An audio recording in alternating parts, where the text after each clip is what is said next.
Dat was 1916. Zo moet mijn vader met mijn moeder gedanst hebben, zoals net onder de tonen van Till We Meet Again.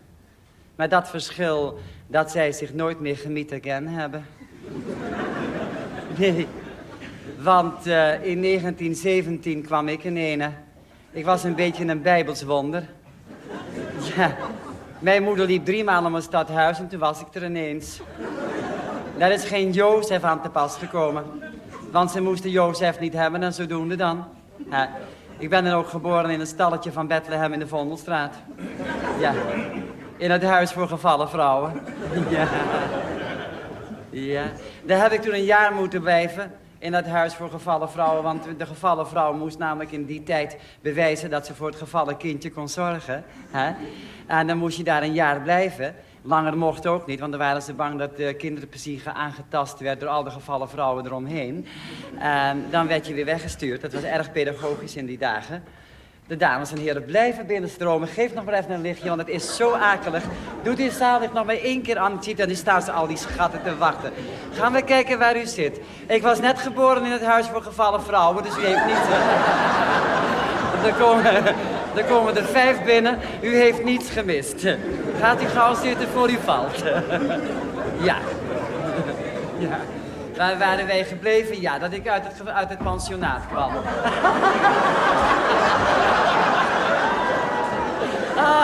Oh, wat ga zitten. Waar is de plaats? Daar. Ja. Lieve, wat vind je nog meer? Wat een prachtig entree. Lieve Lia Dorana, ga zitten.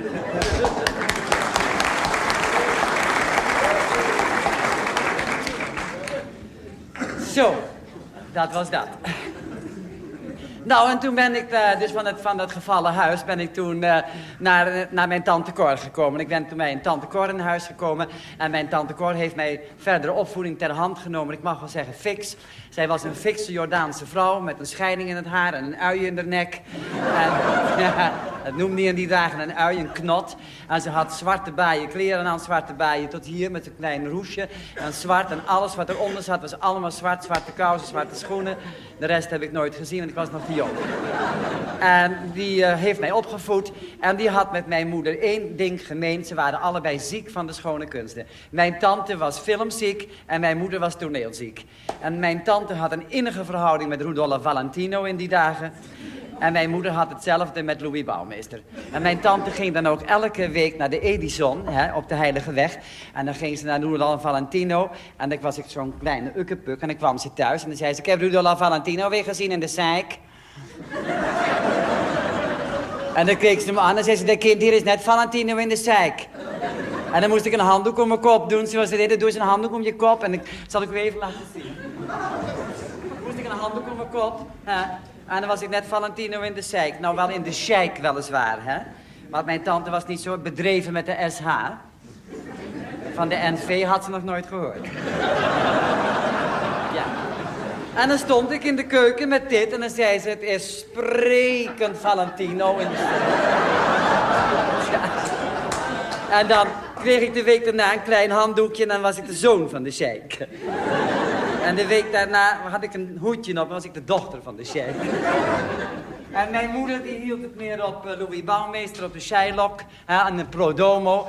En toen hij dan ook uit het ziekenhuis kwam, toen was ik een ukkepuk van een jaar of 4. En toen kwam de grote Louis Bouwmeester, die kwam uit het ziekenhuis. Reed met een open calèche door Amsterdam. Mijn moeder sleepte me voort over de straat kijken. En holde er naartoe en tilde me op. En ik heb een hand van de grote meester gehad. En die moet gezegd hebben, dag ventje, want ik had nog kort haar in die tijd. En volgens mijn moeder heb ik toen de heilige groet gehad. Ik had een hand gekregen van Louis Bouwmeester, dus ik werd de Shylock. Over 50 jaar was ik de Shylock. Dat stond als een paal boven water vast. Ik heb ook leren lezen, niet op school, maar in cinema en theater. Dus dat was een goed begin. En ik ben dan ook zeer vroeg begonnen met toneel te spelen. Ik had namelijk een buurmeisje. Ik woonde op de Klerkstraat 29, hoek der Kostekade. En het buurmeisje woonde op 27. En wij waren gescheiden door een branddeur. Niet door de zee van de koningskinderen, maar door een branddeur. Het nut van een branddeur in die dagen in Amsterdam was... als er in perceel 29 brand uitbrak... dan vluchtten wij door de branddeur naar perceel 27... en door die enorme tocht kwamen meteen 2 huizen in de fik. Was je meteen goedkoop, ja, van 2 huizen af. Wij benutten hem al voor het geheime samenkomen. We waren twee kleine prille kindjes en wij hadden een toneelclubje onder elkaar. En wij gingen dan in mijn zolderkamertje, wat elk normaal Amsterdams kindje had in die dagen, op 4e etage. En dan gingen wij toneel spelen en wij begonnen dan met elkaar uit te kleden. Spiernaakt. Wij dachten, dat doen elke toneelspeler doet het ook in de kleedkamer, dus wij ook. Maar wij hebben ons niet meer aangekleed. En we gingen dan... Nee. En dan gingen wij een proloog spelen. En die proloog die was een tikkie, door de ouders was die ingegeven. Die zeiden altijd, uw spelen is uw leren en uw leren is uw spelen. Ja. Juist, ja. Daarom speelden we ook vader en moedertje. Dochter en verpleestertje speelden we. En we speelden ra, wat heb ik daar? En gelukkig had ik het dan. Ja. Anders stond je ook maar van piemeltje bij je buurmeester. Ja. En omdat ik het had, speelden we nog suikerpotje en een melkkannetje. Ja. Bruegeliaanse kinderspelletjes deden wij al. Nou, en dan gingen wij naar bed en dan gingen wij in bed liggen en dan speelden wij een sociaal, emotioneel geëngageerd drama. De twee wezen. Dan lagen wij uren naakt in bed de twee wezen te wezen. Ja.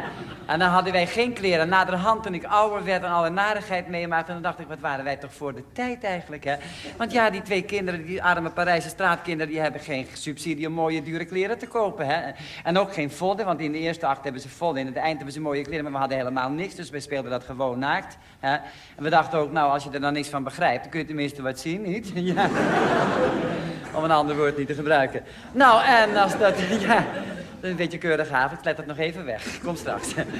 En hadden we dan pauze en dan hadden we ook een Amsterdam spelletje. Dat was dan non plus ultra in mijn jeugd. Op een briefje schrijven, vieze oude man houdt ons vast. Op de zolder. Ja. Dat was een spelletje in mijn jeugd. En dat gooiden we dan naar beneden, dat briefje. En dan zag je iemand van de Kostekade komen, op de brug over, een briefje pakken. En naar boven kijken. En dan stonden wij met een grote lampetkan vol met koud water. En dan had ik het thee naar beneden.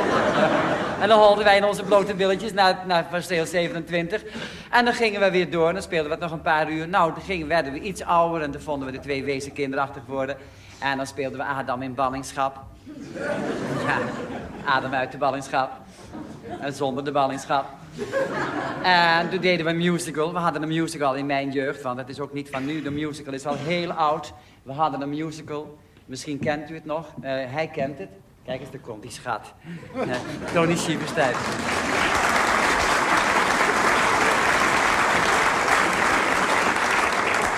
Die kent de musical ook. Ik zal hem voor u zingen als er dames en heren onder u zijn van ongeveer uit 1916, 17. Mogen ze in het donker meezingen. Ik zal het licht niet opsteken. Ajo, wees slim en Dickie Beegmans zijn de schrik van het hele land. Sla je 's morgens, middags, 's avonds, laat je krantje op. Zie een varkenskop, zie een varkenskop. Ken u het? Ja, zullen we het met z'n allen samen zingen? Ja, dat is leuk. Ja, maestro. Zijn en Dickie Beegmans zijn de schrik van het hele land. Sla je 's morgens, middags, 's avonds, laat je krantje op. Zie een varkens. Wat enig, hè? Ja. En toen kregen wij kwestie in de groep. Ja, dat zat er dik in. Wij kregen kwestie en wij kregen ineens Eva die weigerde pertinent om Dickie Beegmans te spelen. Ja, en ik wou Jopie Slim zijn. Dus ik zei, zij was het buurmeisje, zei, jij bent Dickie Beegmans. Nou, en dat nam ze niet. En toen kregen we dus inspraak, hè. Toen hebben we een hele tijd in bed naakt de inspraak gehouden. Maar het heeft weinig uitgehaald. En dat was toen de kwade dag dat de moeder van Eva die kwam. En die zei tegen mijn moeder, ja, het schijnt dat u Appie vies met mijn Evie erboven doet. Toen zei mijn moeder, wees dan maar blij dat ze vies doen en niet wat anders. Ja, die zei het had veel erger kunnen wezen, niet? Maar ja, ze doen normaal vies met elkaar, niet waar. Maar fijn, de lol was eraf. Eva mocht niet meer komen. Ze is goed terechtgekomen overigens hoor, ze is verpleegster geworden. Ze heeft de Zwarte Kruis nog gehaald. Nou, en toen kwam zo in die dagen meldde zich de voorpuberteit. Nou, die was in mijn jeugd niet zo leuk, hoor. Dat was altijd een beetje naar de moeilijke kant. Hoewel, ik had u al verteld van mijn fikse tante Cor, die zorgde wel eens voor amusement. Want mijn tante was een uitermate kittige dame. Ze was in de 60, maar ze leek toen nog wel zo eind 40. En wij woonden 3 hoog, wat ik al zei. En dat misleidde op een goede dag ook al een oudere groenteman. Want in onze jeugd werd alles aan de deur gebracht, naar boven gebracht zelfs. En die zag daar die wolk van zwart staan. Die dacht, kom, ik kom er even aan, niet? En die pakte haar bij de enkel, want hij kon niet zo gauw wat anders pakken. En die pakte haar bij de enkel. En mijn tante was een lady, dat was een dame. En die zei dan ook tegen die groenteman, zo, Dimitri, je op. De doodkist rammelde aan je reet. Was een lady. Ja. Ja. Ja. Weet u wat ze ook altijd deed? Op zaterdagavond zei ze altijd, we hebben asperges vanavond. Ja, en die knipte ze dan hele kleine stukjes dan. Met een roomsausje. En ik heb jarenlang nooit geweten dat het een schorsenering was. Ja. En mijn moeder had ook iets pedagogisch in die jaren. Want dan kwam ik wel thuis van school, als ik in de 4e klas zat. En dan had je een koor van kindertjes achter je aan. Hij hebt geen vader, hij hebt geen vader. En ik jank het naar huis. Ja. En tegen mijn moeder, ze zeggen allemaal dat ik geen vader heb. Nou, die had ik dan ook niet. En waarop mijn moeder heel pedagogisch dan zei, jouw vader, die heeft een veiligheidsspeld ingeslikt. En die is toen open gegaan in zijn maag. En toen is hij afschuwelijk dood gegaan. En toen ik dat de volgende dag op school vertelde, had ik ineens wel een vader. Want dan zeiden ze allemaal, zijn vader, nou die heeft een veiligheidsspeld ingeslikt, hè? Nou, en die is open gegaan in zijn maag. En die man is heel akelig, zijn vader is heel... Ja, dat was leuk, hè? Ja, dat deed mijn moeder. En voor de rest, ja, ik weet het niet wat ik had. Ik mocht nooit wat en ik wou nooit wat en ik kon ook nooit wat. En fijn om kort te gaan. En bovendien, het was een beetje een moeilijke tijd. Want 1927, dat was natuurlijk een enige tijd, maar toen was ik 10 jaar. En toen ik 10 jaar was, kon ik niet gaan...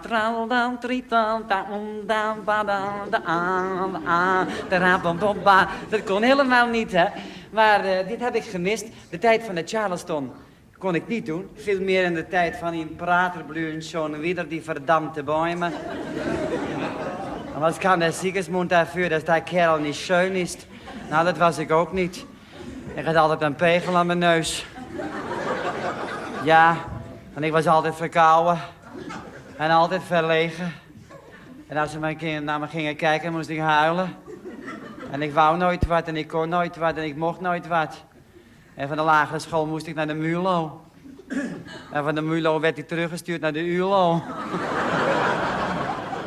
En toen zat ik een jaar op de ULO en toen dacht ik aan mijn oela. En ben ik 3 maanden bij de Berlitz-school geweest. Voor talen, steno, boekhouden en typen. En we dan wrak van me gemaakt in die 3 maanden. Nou, en toen dacht ik, nu is de tijd gekomen om naar de muze te gaan. Niet waar, mijn moeder vond mij een Shylock en tante Cor die zei, dat kind dat komt aan de film. Dat is Rudolph Valentino in Het teken van Zorro en Bloed en Zand en de Zeik of de Sheik. Dus ik had enorm begaafd, ik dacht, ik ben enorm begaafd. Fijn, ik heb toen een brief gestuurd naar de toneelschool in de Marnixstraat. En toen kreeg ik een brief terug, waarom wilt u aan het toneel? Ja, waarom wil je aan het toneel? Maken ze er naderhand maar uit, niet waarom. En toen heb ik dus een brief teruggeschreven dat ik met Eva deed u spelen is u leren. En ik deed met Eva de 2 wezen. En toen dacht ze, nou, dan komt een debiel op school niet. En toen kreeg ik een examenopgave en die moest je dan leren. 2 gedichten van Adema van Scheltema heb ik toen genomen. 2 gedichten, dat was een linkse dichter uit mijn jeugdjaren, Adema van Scheltema. Alhoewel ik politiek ook van de toeter en de blazen, want ze zei altijd, jij moet je mond houden als grote mensen praten. Niet waar, dus ik kwam je nog niet verder. En mijn tante, die was een beetje, ja, die vertrouwde dat niet zo op de Paasheuvel, hè. Die zei, je gaat niet met die rode spelen, hoor. Die zijn allemaal ziek. Allemaal natte voeten van die Paasheuvel, dat kan niks goed zijn en die geitenwolle sokken. Je gaat maar bij de graal, zei mijn tante dan, hè. Dan word je liturgisch ingepakt. Helemaal in het paars, hè, van onder tot boven. En laat er net ja niet wat naar binnen komen. Zo was dat. Nou, en ik moest 4 eenachters instuderen, zelf schrijven, zelf spelen en zelf instuderen. Je viel al meteen in je eigen topklasse. Had je nog niks gedaan, dan was je al een topster. Gauw hoer, hij is een topster. Ja. En afijn, op een goede dag ging ik dus naar de Marnixstraat. Op een miserige dag, een regenachtige dag. Ik had permanent naturel, van daar naar daar. Ik had mijn eerste lange broek aan met zulke pijpen nou. En u weet hoe dat zit van voren naar van achteren als je voor het eerst een lange broek aan hebt. Ja. En die pegel aan mijn neus. En de opleiding van tante Cor met Valentino en mijn moeder met het handje van Louis Bouwmeester en Eva met het melkkannetje en een theepotje. En zo toog ik naar de Marnixstraat. Stelt u zich voor, het is de Marnixstraat, het is erg vroeg in de ochtend. Achterin is een groene tafel met alle prominenten uit die dagen. Denk aan Kovendijk, Ida Wasserman, Mira Wart, Paul Steenbergen, Ellen Vogel. Enfin, noem ze maar op, die zaten er uit die dagen dan. Het waren ook nog kleine meisjes in die tijd, maar die zaten daar toen. En ik moet u wel even vertellen, er waren 4 dames ook aanwezig, dat zal ik nooit vergeten. Onder hen was de voortvarendste, en ze heeft stand gehouden tot nu toe, dat was Josephine van Gasteren. Een flink vrouwtje gebleven. En Dini Heines, Nela Soesman en een vrouw, de M van der S.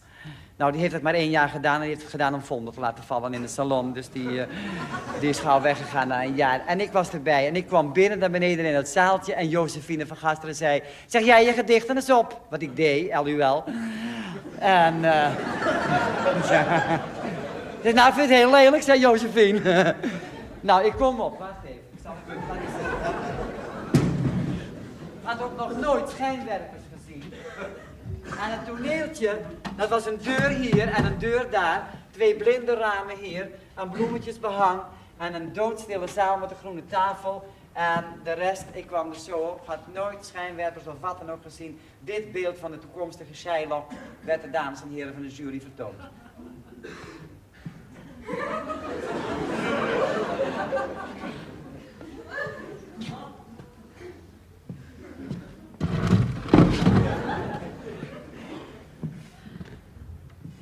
En meteen af. Ja, meneer Mol, komt u maar, hoor. Ja, mevrouw, stond. Ja, dat hebben wij gezien. Ja, mevrouw.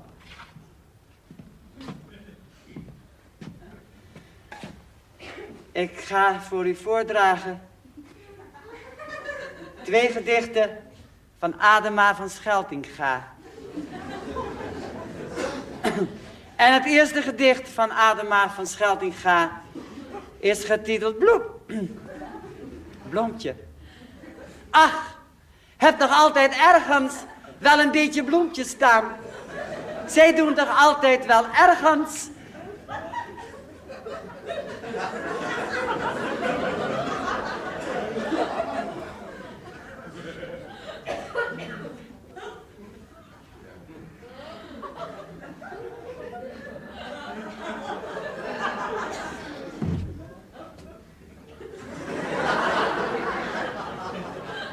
Ik weet het niet meer. Zij doen toch altijd wel ergens een beetje gelukkig aan. Alles neemt het leven. Het laat ons eenmaal berooid. Maar het geluk van een beetje bloemen, meneer Mol, dat ontneemt het ons nooit. Precies, ja. En het tweede gedicht van Adema van Scheltinga. Het is Ma, meneer Mol. Het is Adema van Scheltinga. Ja, maar, ik bedoel, ja. Adema van Scheltinga. Als zij mij weer bezeren. Als zij mij weer bezeren en mensen doen mijn pijn, dan wil ik soms eens leren om zoals zij te zijn.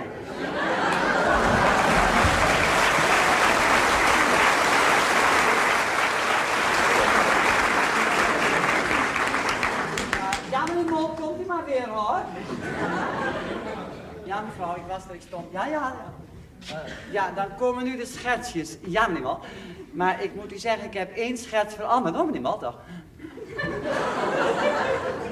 U moet weten, ik heb de liefde veranderd. Nou, de liefde. Nou. U moet weten, ik ben nog nooit verliefd geweest. Nou, meneer Mol, en daarom heb ik hem maar veranderd in vrolijkheid. Ik dacht, dat komt op hetzelfde neer. Ja, laat u het maar zien, hoor. Laat u het allemaal maar zien. Ja, mevrouw. Dan begin ik nu met luiheid.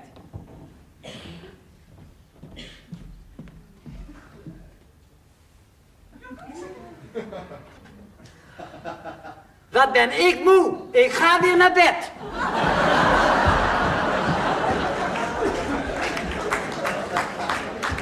Dan komt nu droefheid.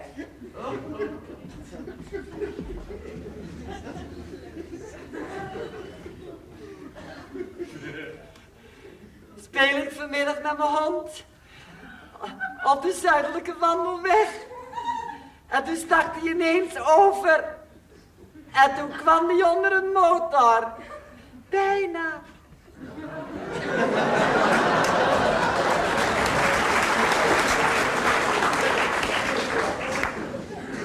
Dan komt u, ja, meneer Mulder, van allemaal de schaats en vrolijkheid.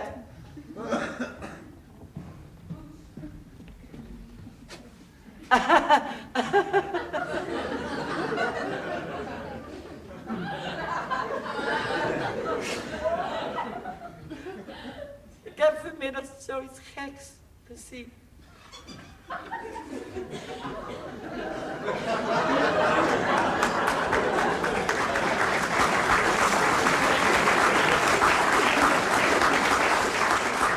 Meneer Mol, laat u de haat maar zitten, hoor. Wij hebben het nu wel gezien. Ja, maar mevrouw, ik heb nog... nee, meneer Mol, dank u. Mevrouw, ik heb nog 2 pantomimes ingestudeerd. Twee leuke mimes. Nee, meneer Mol, dank u. Dag, meneer Mol. Maar nee, meneer Mol, roept u de volgende maar, hoor. Juffrouw van Gasteren. Ja, maar... Dag, meneer Mol. Juffrouw van Gasteren, u moet.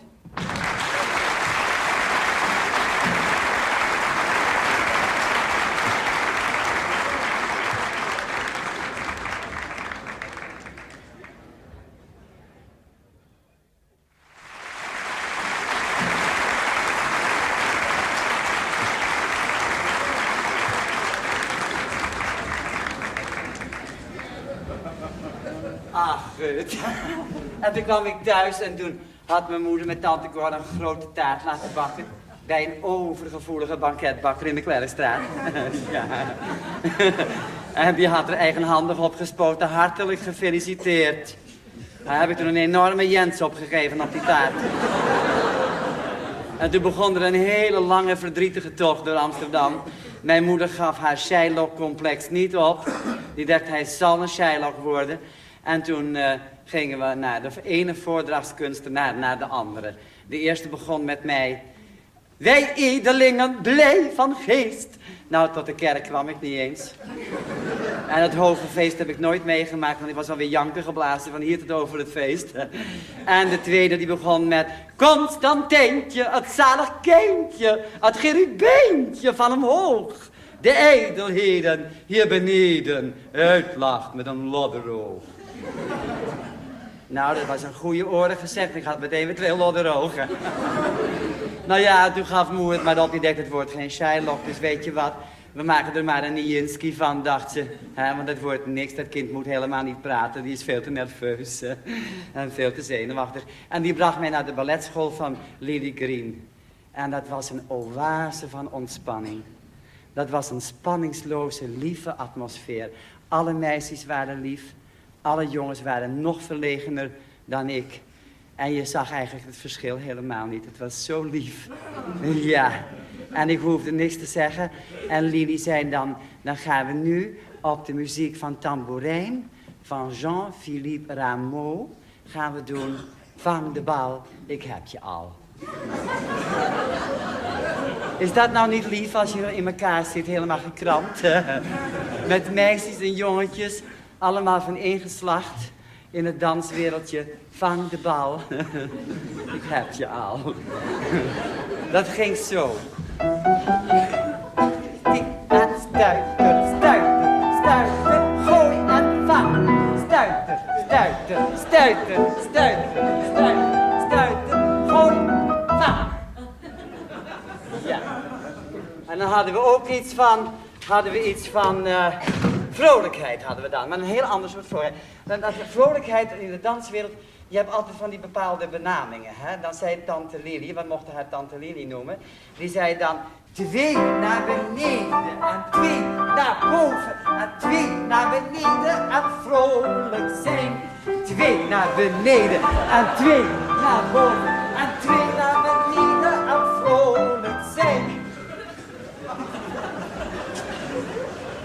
Ja, wonder dat het misgelopen is. Ja.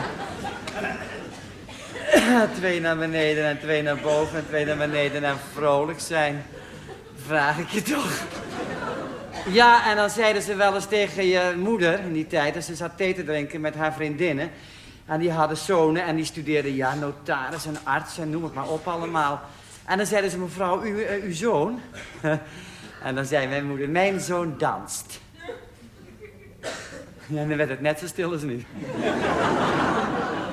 En dan zeiden ze, dat kind kon zeker niet studeren. Als ze dachten dat je met vieze blote meisjes in de Warmoestraat een wals deed voor kijkende heren. Ja, dat dachten ze in die dagen ook al. Of wat nog veel erger was, dat je de tango deed. Met zo'n meter op je rug. Als een tango boy, als een gigolo. En dat de dames dan verleid werden op de tangovloer. En bij elke glee een gulden in de snee moesten doen. Ja. Ja. Onder de tonen van jaloezie. En dan was de tijd gekomen dat we Holland verlieten en naar Parijs gingen, naar het Mekka van de dans. De stad van Paris est une blonde, Paris est une monde. Naar de Studio Wacker op de Place de Clichy bij de Rue de Douai. En dat was een formidabele tijd. We hadden een tientje per week om van te leven, nietwaar? 2 dagen per week soms helemaal geen eten. Dan gingen we naar onkel Igor, een oude Rus, een oude wit-Rus. En die had een kleine bistro in de Rue de Clichy. En dan kregen we een paar lepels borst extra en wat stokbrood. Zaterdagavond gingen we altijd naar de Chinezen in de Rue de Cuja bij de Sorbonne.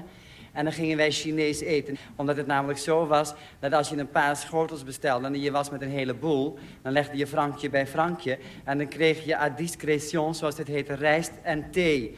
Dus wij fraten de rijst en wij sopen die Chinese theepotten leeg. En dan hadden we iets heel scherps besteld. En dat is lekker pikant als je weinig gegeten hebt. Maar ja, catastrofe natuurlijk. Als we de metro ingingen en bij de Châtelet was het holle geblazen naar fammes en hommes.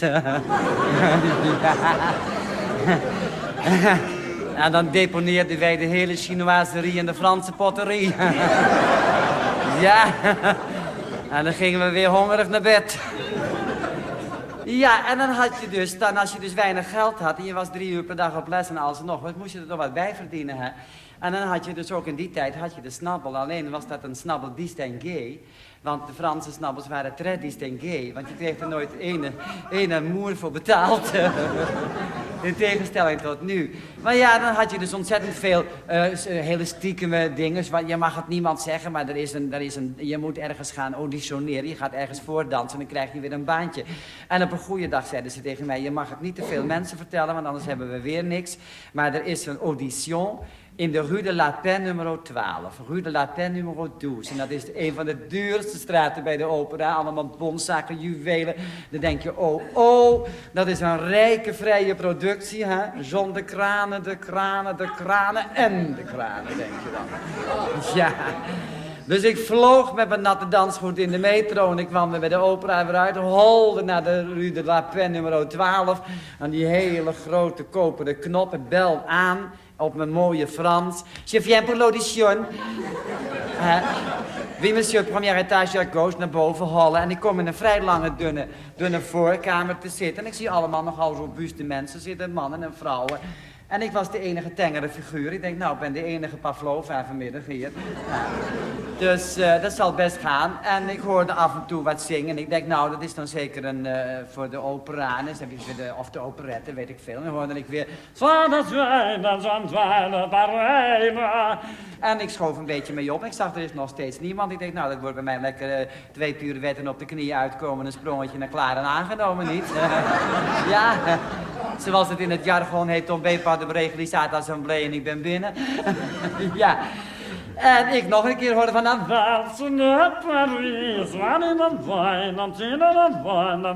en toen was het mijn beurt. Ik kwam dus naar binnen. Ik denk, nou, dan gaat er lekker dansen direct. En ik kom binnen en dan moet je je naam opgeven. Albert Mol, wie? Rue de Clichy, wie? Hotel de Douvier, wie? En toen zei die man, qu'est-ce que vous chante? Ik zeg, wat zing ik nou? Ik ben toch gekomen om te dansen en niet om te chanteren. Nou. Maar ja, dat zijn dan die momenten als je zo pas begint en zo vreselijk nodig moet. Hè? Dan denk je, waarom eigenlijk niet? Hè? Er is geen hond die ooit gezegd heeft dat ik niet zingen kan, niet? Ja, en ik heb ook nog nooit gezongen, hier weten ze veel. Hè? En dan denk je, ja, dat gaat in seconden door je kop. Dan denk je, ja, stel dat ik nou ga zingen hier. En dan staat er een van die heren op die zegt, maar daar staat hij. Dat is de aankomende tenor. Daar hebben we al die tijd op gewacht. En die man kan nog lekker bewegen ook. Hebben we 2 vliegen in 1 klap, niet?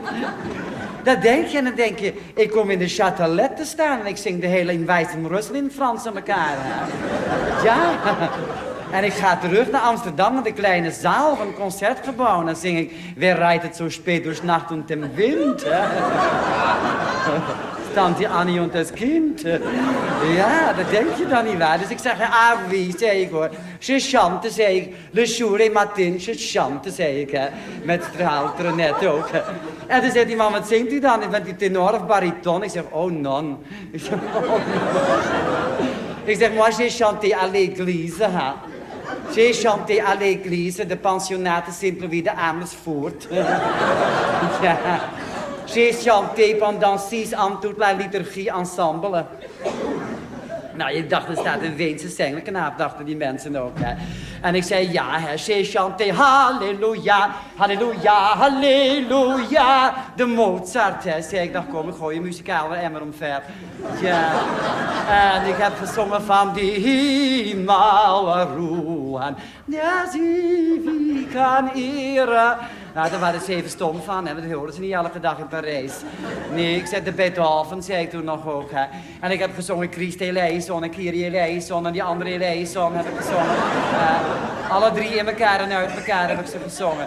Ja, die man, die werd een beetje ongeduldig. En die zei, wat zingt hij dan nu? Ik zei, ja, wat zing ik nou? Dat weet ik eigenlijk helemaal niet. Ja. En toen dacht ik wel, in die tijd was er een hit van Bing Crosby. Hè, Bing Crosby. September in de Rain. Ik denk dat liedje ken ik uit mijn hoofd, ken ik niet. Maar ik zei, ach oui, zei ik, je chante septembre dans la pluie de Bing Crosby. Ja. Ja. Zei die man, est-ce que vous avez de notes? Ik zei, wat is dat nou weer, de notes? Ik zei, nou, jamais de notes. Ik heb nog nooit noten gehad, zei ik. Oh, de muziek. Ik zei, nou, maar ik zing het die man wel even voor. Dat is een Franse man, hè, met wit haar. Die zat er achter de piano. Est-ce que vous connaissez de Bing Crosby, Septembre in the Rain? Septembre dans la pluie. Ik zei, je vous chante, hè. Je vous chante, oui, bon. Je vous chante, ra ra ra ra, badi badi da da da. Vous connaissez, ba ba bi bo, ba da day. Je zingt, ah, en vous zingt mon qui, mon, ah, ba ba da. En ik dacht, nou, weet je wat? En toen wist ik de woorden helemaal niet. En denk ik, ja, die Bing Crosby zingt altijd boep, boep, boep, boep niet. Ja, want die heeft heel lang een verhouding met Betty Boop gehad, die viezerik. Ja, jarenlang was die met Betty Boop. Dus ik denk, dat doe ik ook. Ik zing gewoon van boep, boep, boep, boep. Dus ik begon van... Ah, boep, boep, boep, boep. Ah, boep, boep, boep, boep, boep, boep, boep. En septembre... Ah, dans la pluie. Ah, Betty, Betty, boep, boep, boep, boep, boep. Ah, boep, boep, boep, boep. Nou, tot pluie kwam ik helemaal niet meer. Want ik kreeg een Franse hand in mijn Hollandse nek. En een Franse trap onder mijn Hollandse derrière. En ik zeilde de gang door. En ik zag in de gauwigheid dat er geen danser zat.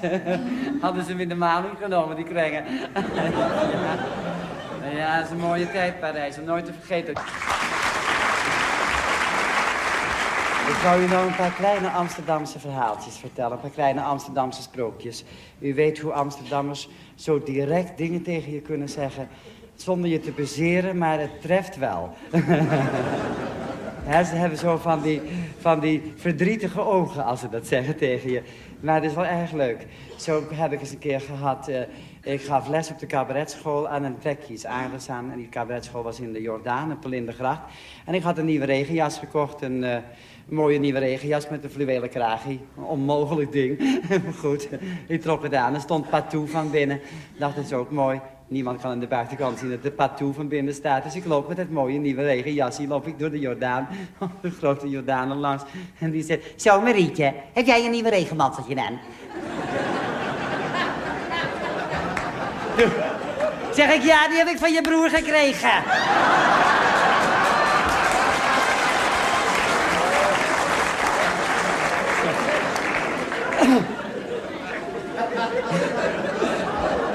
Ik zit in een bar, er zit een jongen met heel lang haar. En na mijn derde neus zeg ik, je mag je haar wel eens laten knippen. Zegt hij, ja, jij je neus.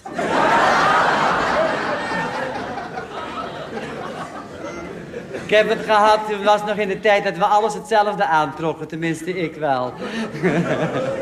Bruine schoenen, bruine sokken, bruine broek, bruine riem. Bruin hemd, bruine das, bruin jasje, bruine lefdoek. Bruine handschoenen, bruine hoed. En Chanel Brun op. En toen kwam ik zo de deur uit en toen liep ik tegen een vrachtwagen op. Ik zei, kan je niet uitkijken? En die staat op de seconde, plak stil. Raampje naar beneden, met je verdrietige ogen naar buiten. Die kijkt me doordringend aan en die zegt... Drol, wie heb jou gescheten?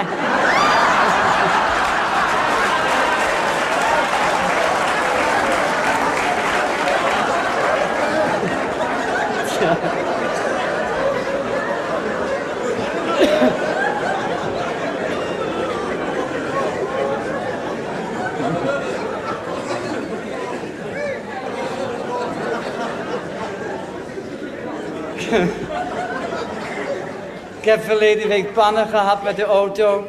Nou ja, pannen met de auto. Ik zit achterin, want ik kan niet rijden.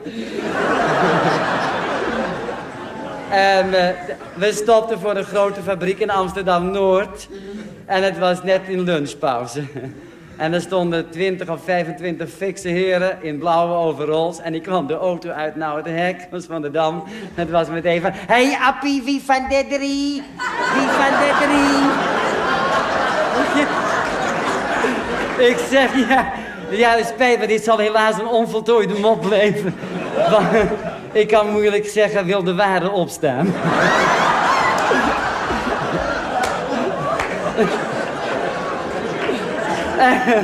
Ja.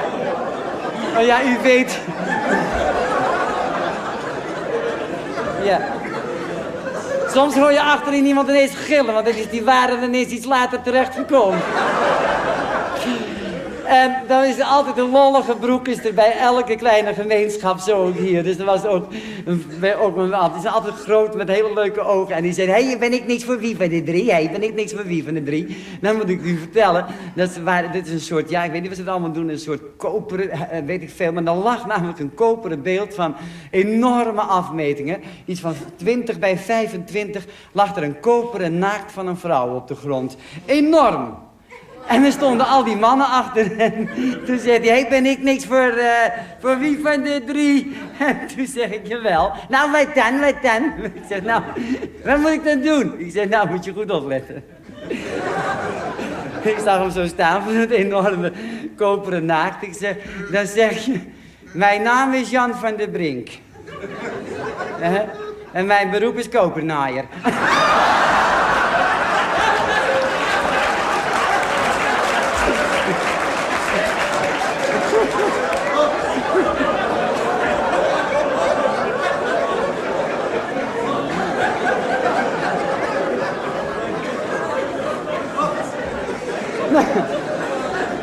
Die naam heeft hij nou voor een paar weken, hoor. Want toen ik wegging, toen hoorde ik al die kerels roepen, hey Jan de Kopernaaier! Ja.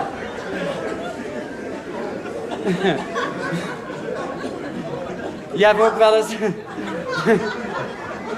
Je hebt ook wel eens mensen die zeggen, ik heb nog een leuke voor je. Is dat iets voor de televisie? Ik zeg, nou, ik zal je er nog 2 vertellen.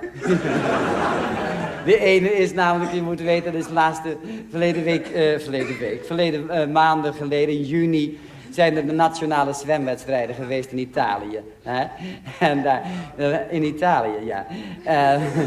Ja, daar zwemmen ze ook. Sinds het mag van de paus.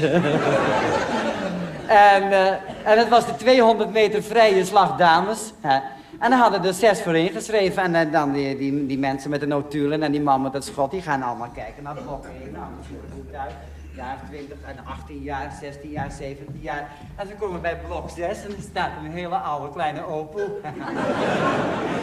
En dan zegt ze, mevrouwtje, dat kan toch niet? Dan zegt ze, waar staat dan dat het niet kan? Ze zei, ja, maar je bent toch veel te oud? Ze zei, er is toch geen leeftijdsgrens in de notulen? Afijn, die je allemaal kijkt in de notulen. En nee, nergens zegt dat er een leeftijdsgrens is. Dus je moet gewoon meezwemmen. De 200 meter vrije slag dames. Dus die man die gaat staan en die doet dat schot. En dan had de hele beweging in het water. En zoom, zoom, zoom, zoom. En ook hoe is terug. Die tikt het eerste aan. En die komt op het grote blok nummer 1 te staan. En die krijgt de plak van Italië om. En dan komt Theo komen. En die zegt, maar vrouwtje, hoe kan dat nou? Ze zei, ach, ik was vroeger hoer in Venetië.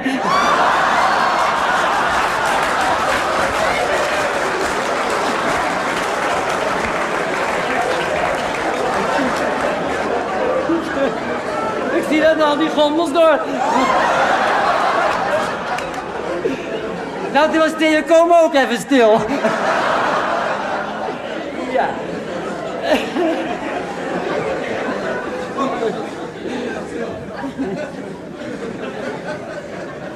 Ja. Er was een dame, die had er niet zo lang meer te maken. Toen had ze een jonge man gevraagd om haar schilderij te maken. En dat doet hij, en het is een erg mooi schilderij geworden. En het is klaar en ze zegt, mag ik het zien? En hij laat het zien. En toen zegt ze, zou je er nou een smaragden ketting omheen willen schilderen? Net zo grote joekels als de koningin van Engeland heeft. Dat doet die man. En nou een tiara met de aardbol en het kruis van robijnen. En nou hier een grote diamanten ring en de middelvinger. Hier een daarin, een bracelet hier, een bracelet daar. Doet die man. Ze zegt Standard Oil hier. En Shell daar. En je krijgt natuurlijk de vraag, waarom mevrouw? En toen zegt ze, moet je goed luisteren jongeman. Ik heb het zo lang niet meer. En mijn man is 20 jaar jonger dan ik. En die heeft een vriendin van 23.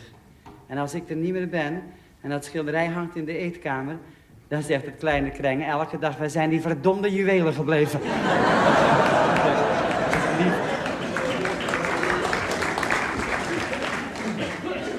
Ik ben op visite geweest bij Coco. Die hebben wij een keer het genoegen mogen hebben om in Wie van de Drie te hebben. U weet wel, die dame die iets met de papegaai had.